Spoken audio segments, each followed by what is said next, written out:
What did your father think about the book, Elvis, What Happened? Oh, my father hated that. My father believed in loyalty. Not that you cover up things that shouldn't be covered up, but the fact is, these three guys, Sonny and Red, were still hot that they were not invited, first of all, to the wedding. Colonel left them off of the invitation list, but that was with Elvis's blessing. They were not, even though they were best friends. They came from Thomas C. Humes High School in Memphis, were pals with him all the years before. They were still hurt by not being invited to the wedding and then being fired. How did that affect Al when Al heard about the book and everything? Because that was kind of a big moment in Elvis's history. My father didn't have much use for that. He knew the real Elvis, and he knew about the tour. He knew Elvis as a good person, a good man, a superb performer. So these things didn't really land any punches on my father. This one bothered my father in the sense that they alleged things that were probably not true, and they were trying to make a name for themselves. And the problem is they had extra credibility by having Sonny West and Red West, people who were originally part of the original Memphis Mafia, and Elvis's friends. My father's a man who is of tremendous commitment and loyalty. You don't bite the hand that feeds you. And we're part of a family, and that's how he felt with the Elvis Presley tour. That's a family, even where he could make fun of this one gentleman from RCA. He introduced me to him. James, this guy is from the screw-up division of RCA. I thought that was hilarious. What's this, the screw-up division of RCA? You're part of a family, and you can do that. You don't bite the hand that feeds you. And certainly, because it's Elvis, you can say what you want, and people, it's going to be news. So to the extent that my father let it bother him, which he wouldn't, my father was in his own world as far as focused on work. That's somewhere out there. You're trying to make a name, but he would never have high regard for anyone who would knock Elvis or the Colonel when these are good people, and they all have their foibles. We all have our, our strengths and weaknesses, but it would go against them because he was basically a very loyal, committed person. What year was it? 77 they got fired? That's about right. So there was a few months before Elvis actually died that they weren't even involved with the tours or anything. That's right. At that point, they were not part of it. Elvis died in 77, so you went in 74. He was only around for like 2 or 3 more years. 2.5 more years, that's right. In that time period, what was your involvement with your dad in that time period just before Elvis died? So I went off to college at that point. And I didn't work another full tour, but as I mentioned earlier, I did do single cities. If we're going to be nearby, my father let me know, drive out to Bloomington, Indiana. Right, the ones that were close. That's right. Okay. Right, so that's my only involvement with Elvis at that point. And then he played Chicago a couple more times, went to those concerts. I'm embarrassed to say Elvis really looked horrible. I know some Elvis fans that are just crazy. They'll say, "Oh, Elvis looked great till the day he died." No. When you see him in 72, and then you see him in 76, you're like, something's wrong here. He looked like he was not really fat, but he looked like he was gaining weight, bloated, and he looked bloated. He bloated, right? Yeah. And he looked tired, and he didn't have the same get up and go and gusto night and day, and the performances were more like mailed in or called in, lackluster. It was okay. I mean, he sang some new songs at the time or whatever, but 77, wow. I remember when I saw him, it was like I'm still thrilled. It was still Elvis, and I was had pretty good seats, but when I looked at him, I thought, wow, he put on the weight. I don't know. He had no business wearing the same jumpsuits because his belly was out. Right. If someone had been using their head, find something else that would be wardrobe. That would have been a good time for him to wear the jacket and the pants and the shirt. So he's got his belly up against those jumpsuits. It looked terrible. Yeah. And he looked bloated. His face looked bloated. The eyes were little slits like we have in one of the pictures. And he didn't necessarily care the way he did on my tour of 74, where he gave it all with gusto and energy and zeal. 76, 77, it's an embarrassment. Yeah. It really is. It's so sad. Everybody I know, all the Elvis fans, even non-Elvis fans like Carol at the time, you all kind of knew where you were when you heard that Elvis had died. Okay, and so my question is two parts. Part one is where were you when you heard, and part two is how did it affect you and of course your dad? Well, I got quite a story for you. I think I mentioned to you on the phone. When I was in college and afterwards, about 5 careers ago, I was working in broadcast. I was a newscaster, broadcast news, on sports for a small station in DeKalb, Illinois, not too far from here, WLBK 1360 on the AM dial, and it was doing news and sports. I worked for the DeKalb County Board. That was my beat. And so I worked long hours, and it was great work. It was terrific work. There was 4 of us working in the news department at WLBK, my boss and then 3 other reporters. I was in the newsroom one day with one of the female reporters, Nancy Jaycox. I haven't seen her in half a century. And at the time, we used UPI. It doesn't exist anymore. Associated Press is something many of the news gathering organizations now use to get their national news and international news. We used United Press International, UPI. And if there was something of news, it would ring a bell, and you go to see what's on the wire, and you check to see what it is. If it's really important, 2 bells. If there's an assassination, God forbid, of a president or an earthquake or something huge, 4 bells. We hear the UPI, the machine go off 5 bells. Nancy goes to check what it is. I'm in the newsroom, and she comes back, and she called me Jim. Jim, Elvis Presley died.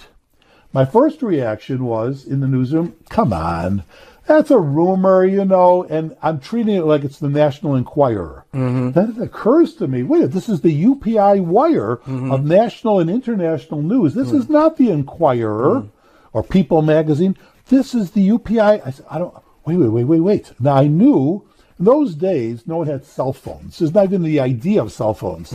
I knew that Elvis was opening that night in Portland, Maine, and my father was already part of the tour. You always start a day or 2 or 3 before the show.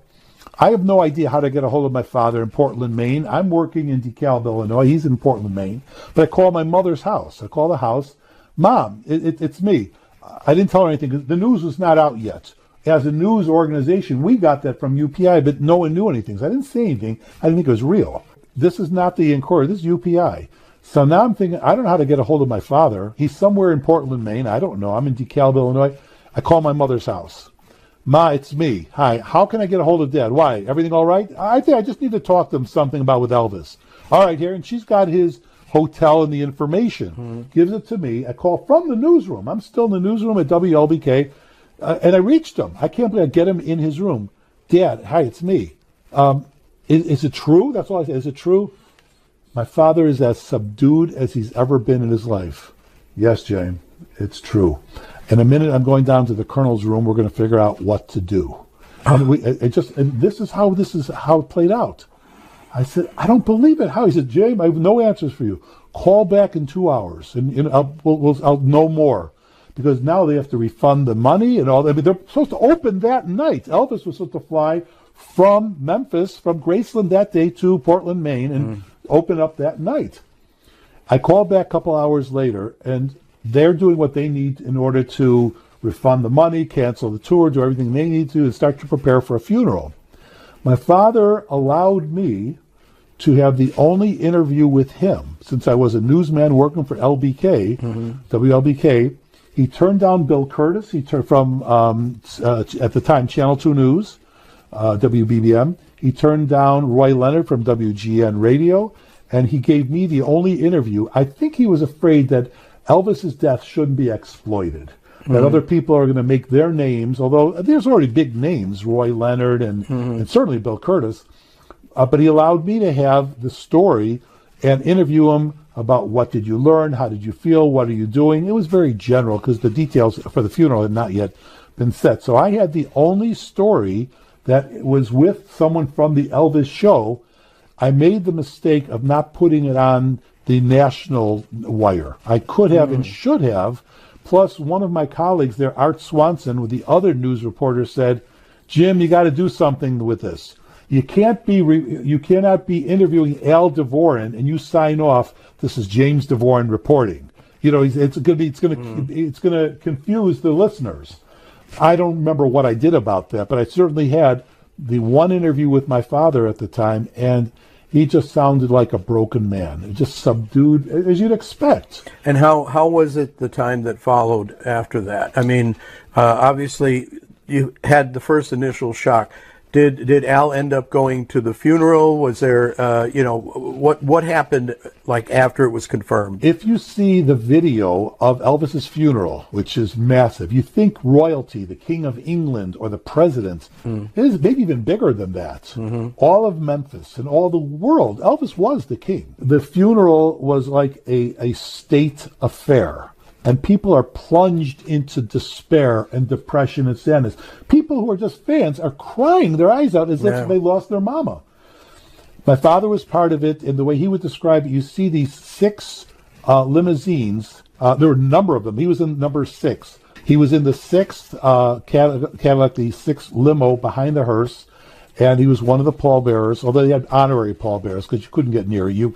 He's not actually handling the casket at that point.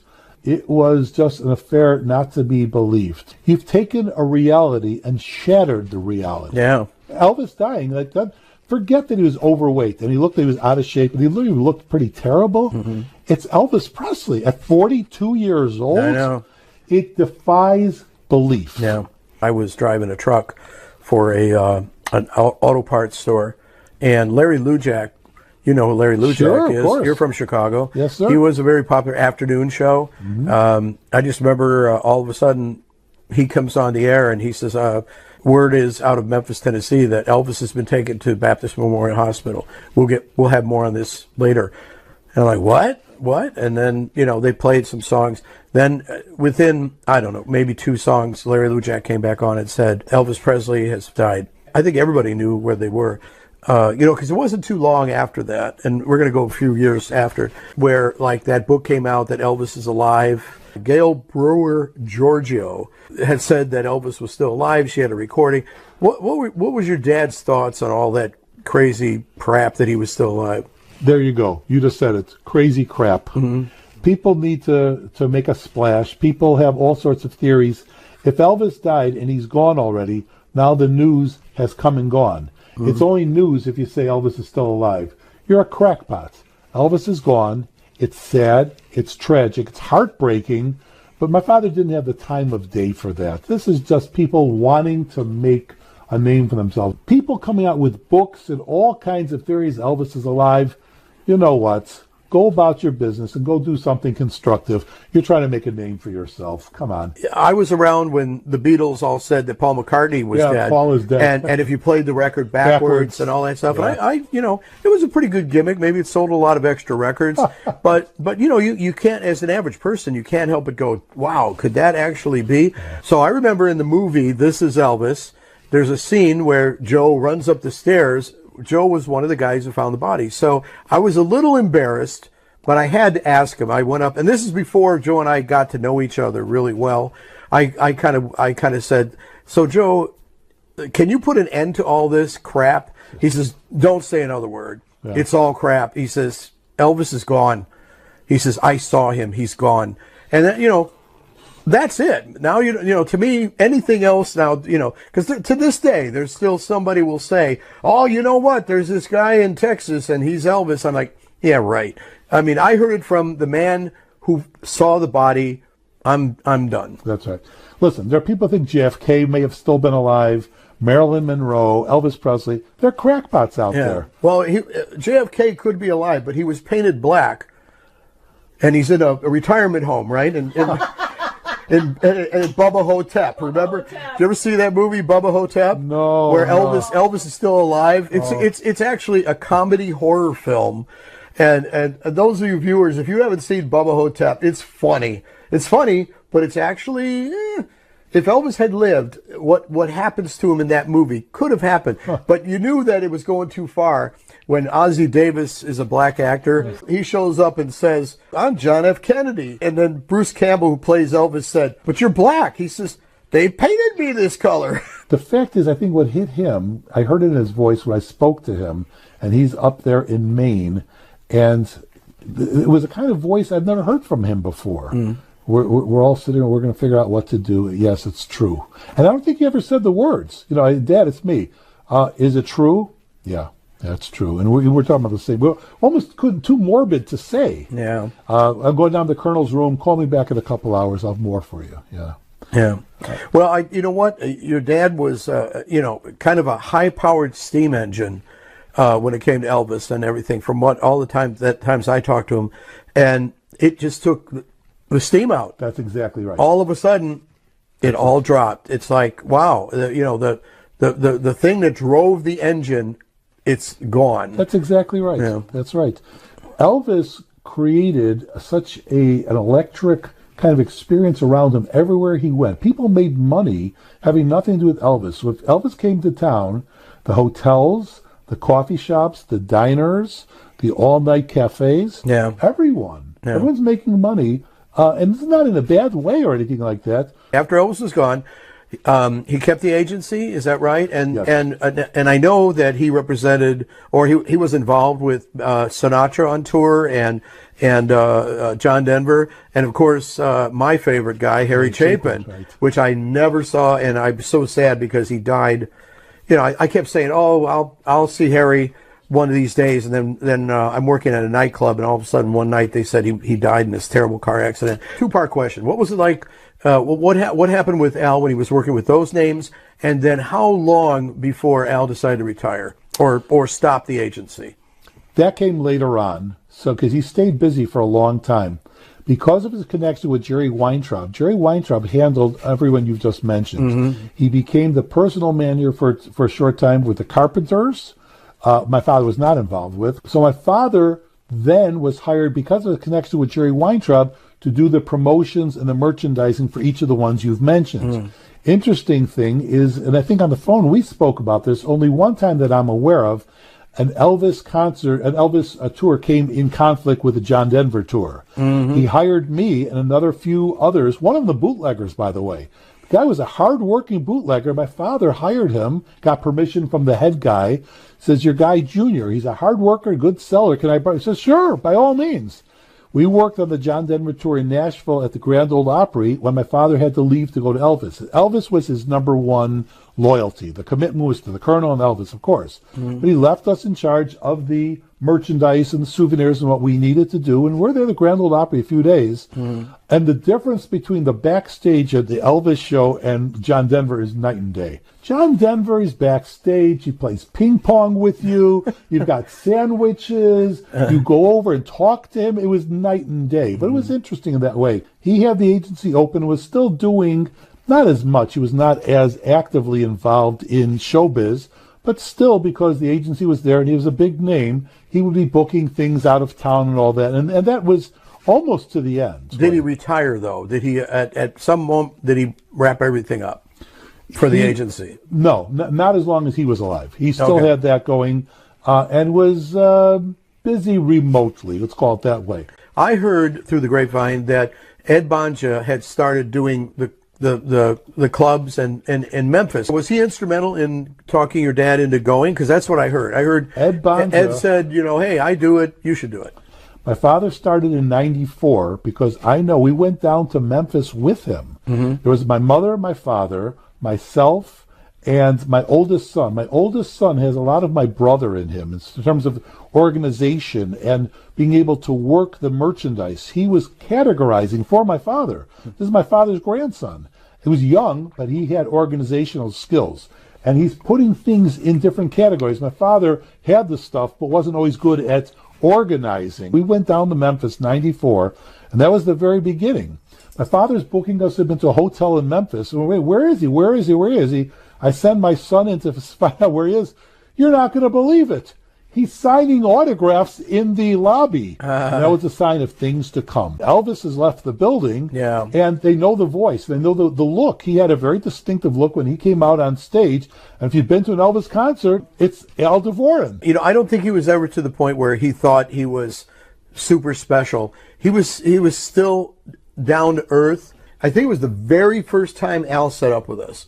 I really didn't know who he was. I knew that he had said Elvis has left the building, but I really didn't make any connections with him. I think somebody had said, you should have Al come and set up at your show and sign autographs or whatever. So I can't remember how it happened, but I met him somewhere, and I asked him if he'd be interested in signing at my show. He said, okay. So what happened was, if you'll remember this, Carol, We overbooked the room, and we had no spot for him. He showed up, and I'm like panicking because I had no place to put him. And I'm like, oh my God, I can't believe this. We don't have a table. Al, I'm so sorry, but I got a table for you, but I'm gonna have to put it together. So I don't know where I got the table from in the storage room, and it was really a crappy table. And I came in and I put him near the door, and he was crammed. I felt so bad, and apologizing to him. I apologized 100 times to him, and I felt so bad. He was not happy. I will tell you that. As great a guy as he was not happy, and I don't blame him because he's a pro. You know, if you're going to organize and you're going to do this and that, you better deliver. Certain level of expectation. Right, yeah. And I blew it. So after he came in, he did some signing, and then he left, and I thought, I think I even told you, I said, well, he'll never be back. Oh, no. But as it turned out, I ran into him somewhere else, I can't remember, and I apologized profusely. And I said, you know, Al, if you ever come back, that will never happen again. Never. And he said, well, we'll see. We'll see. Because I could tell he was still uncertain. And this is way before, by the way, that he started saying, you're one of the best promoters I've ever seen. You know, I certainly wasn't the first time. I was absolutely not. Tell me about Al's motion picture debut in the big hit Heartbreak Hotel. I'm joking about the big hit. Of course. My father was asked to be in the movie Heartbreak Hotel, and he was very excited about it. And we would tease him about it, about being a big star. You're going to be in, you know, I mean, he's already a star. We didn't know that, actually. You know, some of the Elvis star, you know, experience came afterwards, years later, when it grew exponentially. But anyway, he's going to be in a feature film. Okay, great. And he's going to play himself and go on stage. Mm-hmm. So when it came to town, when the movie was shot, we went to what was then the Northtown Theater on the north side of Chicago at Dvorin and Western. Mm-hmm. Myself, good friend of mine, my wife, maybe 3 or 4 people in the whole huge, this is an old-time kind of movie theater. We're one of maybe 9 people in the whole theater.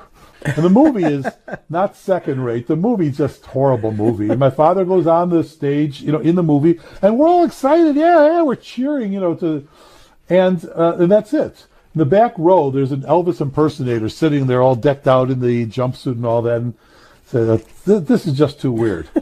We were convinced that the director, Chris Columbus, is never going to work again. This poor guy made his debut or near the beginning of his career, and this movie is horrible. Well, he had the last laugh because then he ended up directing Home Alone, which we know is bigger than anything. Yeah, one of the biggest movies of all time. So the joke in our family would be, we tease him, Dad, you're in that huge hit, Heartbreak Hotel. You know, how many movies have you been in? You know, well, we could tease him about it because it was really a garbage movie. Yeah. And it was a point of laughter, really, more teasing. Yeah. Well, I was very thrilled when we saw Elvis by Baz Luhrmann, because there is a moment he's in the movie. I went, 7 seconds of my dad. Al Dvorin's in the movie. It's like, wow. Quite honestly, Robert, the only reason we had heard from somebody else that my dad was in there for about 7 seconds, and it's his voice at the very end. Mm-hmm. To use his voice without seeing him. But that might have been me, because after I saw the movie, I called Howard. I called Howard and said, guess what? Your dad's in the movie. Otherwise, and forgive me because I think we have a disagreement, I would never have given Baz Luhrmann my money because I was too upset with all the inaccuracies and the things they depict the colonels being evil and all that. But if my dad's in there, and he'd been gone for a number of years, we miss him terribly. So, we went to see the movie, and it was all of us. My granddaughter, my wife, friend of mine is all sitting there. Oh, there he is. And that was great. You know, to see my dad in there, because he is gone 21 years now, almost 21 years, to see him on the big screen was a big thrill for us. So what about the book? Remember, Al was always talking about, I'm writing a book. God, I heard so many times him telling me that he's working on a book. And a lot of fans, I remember in Memphis and everything, were excited about this book coming. So, he kept talking about it.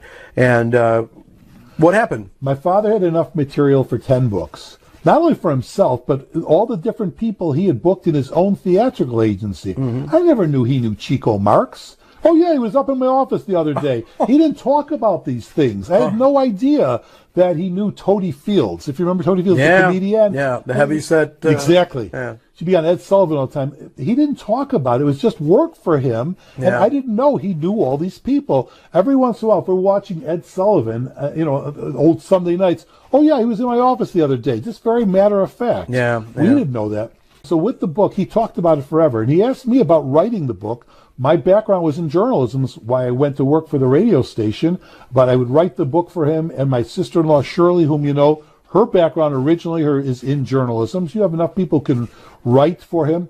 And at one time, I spent a few hours in my basement videotaping, kind of like this, but an old-time video camera on VHS, asking him questions from behind the camera, and he would talk at length, and he could do that, and his stories were great. So we had some kind of archive to refer to. We never did, and I include myself because I could have been more pushy about it, to put things together. We never got around to it. He was busy, and it took one person to be the enforcer, one person to really say, now we're going to sit down and we're going to put it in print. It never happened. Yeah. But it was also scattered all over the place. Notes. I saw lots of notes. I think one whole day I didn't do anything but go through the paperwork. It was amazing. Yes. Because to me, I'll never forget the look on Shirley's face and Howard when I was like looking at the stuff, and for the first time, I'm like going, oh my God, and they're like, what's he so excited about? What's the big deal? And I'm like, oh my God, you got this. Oh, this, because it answered a lot of questions that, I mean, this show is called Collecting the King, right? So it's about collecting Elvis. There were so many answers to memorabilia, records, all kinds of things that I had questions about as a collector, let alone stuff about being a fan. But it was there were notes in there about you could tell he was writing about stuff, and I'm like, God, this has to be about the book, because he would talk about I did this and I did that, or I remember this and that. He talked about Tom a lot. He talked about different people, and I remember asking Shirley about it, and I believe she told me, she said, yeah, I think he was writing stuff down, but like you said, it took one person to be able to put the pieces together. And that way I, in some ways, failed him. I mean, went to college, started to work, started a family. Those are good excuses, because if it was something, I feel a little guilty. But you know what, though, honestly, James, the thing is, writing a book, it's like making a movie. It takes a tremendous amount of commitment, tremendous amount of time, and Howard even mentioned to me, he says, well, if maybe you could write the book, or maybe you could do that. And, as much as I would love to do that, do I have, first of all, I've never written a novel. I've written many screenplays, so I know how to write a screenplay, and I even said that to Howard. I said, well, I could write a screenplay, or, something like that, or a documentary, but a book, it's just too much work. And that's it. Not a one of us knew when and how to get started. So it was very nebulous. So I don't know where it is now. I had VHS tapes of my father speaking, probably into hours and hours, his notes, kind of random notes as he would think about things. And of course, I remember the stories. I listened intently. My father would tell stories, and I got pretty good memory for that. For somebody who has word retrieval problems here and there, I remember the stories pretty well because I listened closely, and they were great stories. My father was a great storyteller, and he probably had enough material, 5-10 books. When was the last time you saw your dad? I drove my father to the airport the day he was going on this last speaking engagement. It was going to be in Vegas, then Palm Springs, and then back to Vegas. I remember at his house, I took his suitcases and his luggage, for him. And then he had, near the end, he walked with a cane occasionally, not always, but help him with balance. He did fine. He did okay. And I remember he had the cane by his back, by the front door. And it's the last thing. Dad, here, we'll lock up. James, should I take the cane or not? I said, take the cane, and you'll either use it or not, but at least have it in case you do want it. You know what? I'm not going to take it. And he left the cane there by the front door. You'll see why that becomes important. I drove him to the airport on that previous Thursday, I believe. And he went, and we would talk from time to time. On Sunday afternoon, August 22nd, I know I'm right on the day and I know I'm right on the date. I was cleaning out my garage and I hadn't talked to him. And I'm thinking, let me just check in with him, how he's doing, because I love talking to him when he was on the road and doing it. He loved it and he was great at it. It made him happy. At 82 years old, he was 42 years young, if you know what I mean. He didn't present 82. He's spry and with it and going and doing. I think that's why he left the cane by the front door. Okay. I give him a call, and Dad, where are you now? We're in Palm Springs, and I'm going to be leaving to go back to Vegas. Eddie Bonjo will be driving me back, and then you'll pick me up tomorrow, right? Yeah, okay, Dad, no problem. You know, it's my pleasure. I'll see you tomorrow, Monday, the 23rd, August 23rd. Great. And you know, Robert, what's unusual, my father was not somebody who was touchy-feely. When we'd see hello, I say hello, you know, I give him a kiss, but it's more like his bending his cheek. I give him a kiss. Old world, I guess. When we got off the phone that afternoon, because I told you I took a break from cleaning my garage, he said, I love you. That was not typical, and it looms large in light of what's coming up. The last thing he said in this phone conversation, okay, Dad, that's great. I'll be at the airport tomorrow. I'll just check your flight information. I'll be there, okay? That was Sunday, August 22nd. I'm working in my garage. A couple hours later, my brother took one of his girls down to Champaign. It was beginning school's orientation for the new school year, August 22nd. My brother calls me, James, are you sitting down? No. You want to sit down. And without making a longer story longer than necessary, he says, Dad is dead. Well, what? I had him say it a second time. Dad is dead. He was in a fatal car accident. They were going from Palm Springs back to Vegas, and they were in a car accident, and Dad was killed. I was stunned, as you can imagine. We just lost our mother. My father lost his wife, my mother, 5 months before. She died of lung cancer in March of 2004. This is 5 months later. It's not going in. And somewhere, have I lost both my parents in 5 months? Anyway, gives me the rest of the details that Eddie Bonjo was driving. And you probably know this story. I'll repeat it for your viewers. And that is, Eddie wanted to get something. And my father says, here, I'll get it for you. Let me reach into my pocket to get this item, whatever it was. So in order to show him he couldn't get to it, he unbuckled.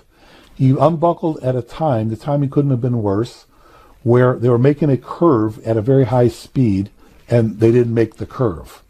At the moment, because my father was unbuckled, having to reach into his pocket, the car spun over, turned over. My father was thrown from the car and was pronounced dead at the spot. We learned this, of course, later on.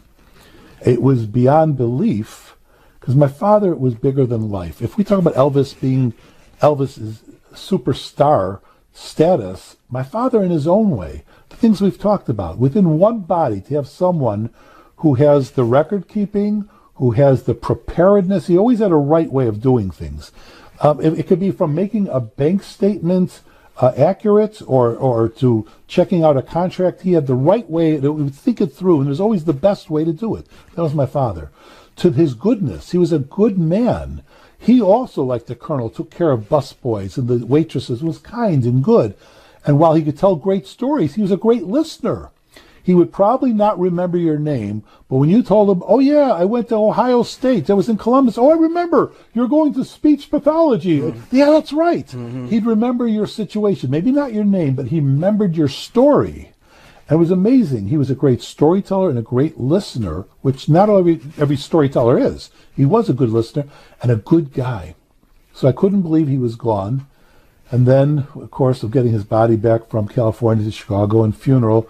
And it was not to be believed, because you had, first of all, somebody who is bigger than life. My father was bigger than life, knowing the different celebrities he knew, which he never made a big deal. He had booked Jackie Mason. We were talking about the Marx Brothers or this one or that one, and the comedians and the jugglers. It just profoundly sad. I heard the story about what happened. It was at one of my shows that Ed had come and talked to Howard. Howard was set up in the show, and Ed had come by and was sitting outside of the Peabody. Remember that? He was sitting. He was in the Peabody, but he was in the upper mezzanine, and he was sitting at a table. And somebody came in the show and said, Howard, Ed wants to talk to you. And I remember Howard went out, and I don't know, have no idea what happened. All I know is that Howard came back and was talking to Shirley and said something that they had made peace or something, like Ed apologized. I don't know the story, but I always was vague about exactly what happened. I always heard pretty much what you've said, that he took off his seatbelt, right, reaching for something. Ed was traveling maybe too fast, and the car went off the road and it spun. That's right. The only thing I was unclear about was, how was he thrown from the car? He was thrown from the car a distance such that they didn't know that there was a passenger, that Ed had to save them in his own injured state. My friend, that's what Ed I heard, probably didn't know he was gone at that point. I think Ed felt funny. I have no animosity towards Ed. Well, they were close friends, though, right? Best friends. Yeah, so, I mean, he had to feel like shit, if you don't mind There's me a saying. lot of guilt. A lot of guilt there. Yeah. And I think he wanted to personally offer his apologies, if you can even do such a thing. Mm-hmm. I apologize if I step on your toe. Now we're talking about something, I'm saying it. Right. But to the extent that you can apologize, and Howard said to Shirley, made the peace, I don't think Howard had animosity. We all know Ed Bonser. We grew up knowing Tommy Diskin's family. We used to call his sister Nancy, who was part of Three Little Dickens, Aunt Nancy. I don't remember Howard ever saying anything bad. But I think it was Ed who felt bad. I'm with you. He felt guilty, and it was more for him to get it off his chest and to make peace with himself. He exorcised his own guilt, I believe. Right. I think you're right. That's what I think. Yeah. I'm with you there. Because we thought very highly. I worked with Ron Banja that summer. We became close. When you're working close proximity like that, no one's getting sleep, but you're working hard. Became close with Ron Banja, somewhat less so with Jeff, and each of them. And Eddie was best friends with my dad. There was no ill feeling. Any one of us could have been taking that back highway. Oh, I know a faster way, Yeah, right. And you don't make that curve the way. Plus, had he been buckled in, maybe he would have survived. At that moment, he had chosen to unbuckle to get the item, and maybe God had this in mind. I don't mean to sound weird from another planet, but I don't know, maybe it was meant to be that. Who knows? That's the end. That was the story. Yeah. And it's probably accurate. This is kind of a weird question because it's kind of a two-parter, but what are your fondest memories of Al Dvorin, the promoter, and Al Dvorin, your father? That my father, from somebody who came from Oak Lawn, Illinois, grew up in Oak Lawn, small town at the time, on the south side there of Chicago, south of even Midway, to make something of himself through his own motivation, through his own resourcefulness. He was somebody who worked hard.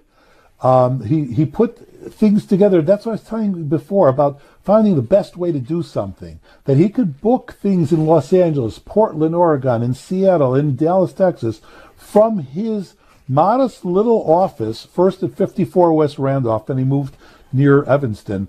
And to be able to do that starting really from nothing. When he came out of the service, he started the Al Dvorin Agency, and to build it up to something where it was the largest independent booking agent in Chicago is really something I'm so proud of. As a promoter, the Bozo shows, the BJ and Dirty Dragon shows, which we were involved in, was so much fun. And to be so good at what you're doing that someone named Elvis Presley and Colonel Tom Parker want you to be part of this, and you're an integral part of it. They're trusting you with hundreds of thousands of dollars, both the merchandise and the cash itself, and you're here to help us to make money and make people happy. Very proud of him that you did that yourself, Dad. You have that skill and that gift. As a father, he was always a teacher, not in a preaching way. He's always showing us the right way or the best way. In a checkbook, when I'm first learning how to write checks, make sure the columns are lined up so that the tens column doesn't mix in with the singles column. You have a way of looking at it. It's the right way to do it. Making notes to yourself so you know when you started this, when you ended, with the date, with the time. He was very precise like that, always teaching and always ethical. Little kid, I got his hand in my hand. We're in Walgreens. He's buying something. I'm somewhere around 7, 8 years old. Little thing like this. He gives the girl a $20 bill. She gives him, no, a $10 bill.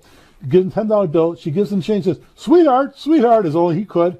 Look again, count again. You gave me change for a 20. Now, the next guy could have gotten away and put the money in his pocket. He wasn't going to steal from Walgreens, and this girl, it sounds like a small thing, but no. You gave me too much money here. Come on, sweetheart, how he would say this. Count that out. You gave me change for 20. I gave you a 10. Look again. But it was the right thing to do. And it made an impression. Those things, the fact that he was always generous with the waitress, and personally, he's generous with his own spirit. He made talk with her, not to just to fill the air with talk, because he really was interested. What's your name, Mildred? Oh, I once dated a girl named Mildred, blah, blah, blah, because he was personable. One time on one of the tours, there was a guy, he had no legs. He was in a wheelchair, and he had trouble. There was a step. He was coming close to a step. You should see my father. And my father was built like a football player. Guys, quick, like this. And I don't know, where did he see? He looked up and saw this guy needed to be carried the one step down, and the four of us grabbed the wheelchair. That was my father. He saw someone needing help. How did you see that? And my father running. Didn't we? He's leading the way of the four of us. Come on, quick, guys, quick. And that was the goodness of in his heart. Everyone loved him, and it was real. Nothing phony about him. It wasn't a show-off. He was lovable, and he was somebody that everybody flocked to. Those are my memories. Number one, I think that he is probably the most underappreciated or unrecognized part of the history of Elvis Presley's career. As instrumental as the Colonel was in the success of Elvis Presley, I think Al was also instrumental in the success of Elvis Presley.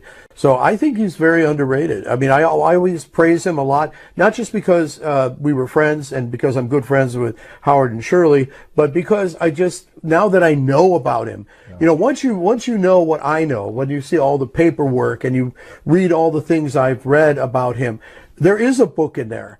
It is sad that somebody who is a writer didn't get a hold of this story, because it'd be one hell of a book. Being so instrumental in Elvis Presley's rise. He was instrumental. He was such an important cog in the entire mechanism that was Elvis Presley concert enterprises. Maybe you'll come back and we'll do this again down the road. I'd love to. If you'll have me, I'd love to come back. That would be great. I'd love it. Thank you so much for coming and being a part of it and everything. Thank you. So before we go, Carol and I noticed it right away. You sound so much like your dad. I hear that sometimes. Okay, so do me a favor, and for the viewers too, say your dad's famous line, and say it the way he would say it. Okay. All right, you ready, folks? This is going to be great. Here you go. This is James Dvorin doing Al Dvorin. Right. Ladies and gentlemen, Elvis has left the building. Thank you, and good night. Get your Elvis Super Souvenirs right here in living, loving colors. He's got the gift. I hope so. Pictures, posters, albums, buttons, and scarves. Take home a little bit of Elvis. Now I'm all creeped out. I mean, that was so... Did that sound like it? That was creepy. Thank you. If it sounded anything like him, I'm flattered. Yeah, I thought the world of my dad, and that just brings me a little closer. Sounded a lot like it. Did. Oh, thank you. It did. Thank you both. I knew your names for a long, long time through my brother. Yeah. You are wonderful, wonderful people. Oh, I mean this. Well, thank you. You meet people in life, and within 3 seconds, you think, oh, this is a nice person. This person's not so nice, or this. But you're so warm. I so appreciate that. Really, thank you. Well, if you'll have me back, I'd be happy to. There are stories that can go on forever. I'm happy to do that. Okay. Well, as long as we got the battery life, that's right. And the room to do it, definitely want you to come back.